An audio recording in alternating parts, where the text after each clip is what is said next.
Decoration करायला आलेली माणसं सुद्धा अगदी मनाने हे सर्व डेकोरेशन करत होतं। आणि हे बघा आर्टिफिशियल फुलांचं डेकोरेशन खरंच खूप सुंदर दिसतंय। आजकाल आर्टिफिशियल फुलांचं सेटअप खूप ट्रेंडिंगमध्ये आहे आणि लॉंग लास्टिंग पण असतं। कलर कॉम्बिनेशन पण किती मस्त आहे ना, व्हाईट आणि ग्रीन कॉम्बिनेशनमध्ये असल्याकारणाने ते अजून अट्रॅक्टिव्ह वाटते। खरं सांगायचं तर आर्टिफिशियल फुलं इतकी रिअल दिसतात की फर्स्ट लुकमध्येच खरंच वाटतात। डेकोरेशन करणाऱ्याने पण खूप छान असं सेटअप केलं आहे। डेकोरेशन झालं की घराचं लुक पूर्ण बदलून जातं आणि फंक्शनची जी काही वाइब्स आहे ती अजून छान वाटते।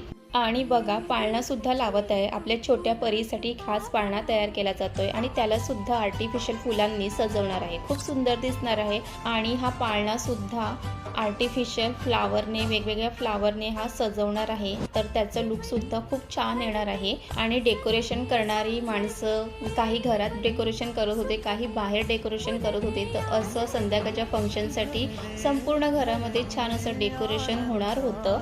आणि अजून एक खास डेकोरेशन करण्यात आलं होतं। हे कशासाठी केलं होतं हे तुम्हाला नेक्स्ट ब्लॉगमध्ये नक्कीच समजेल की हे डेकोरेशन का केलं होतं।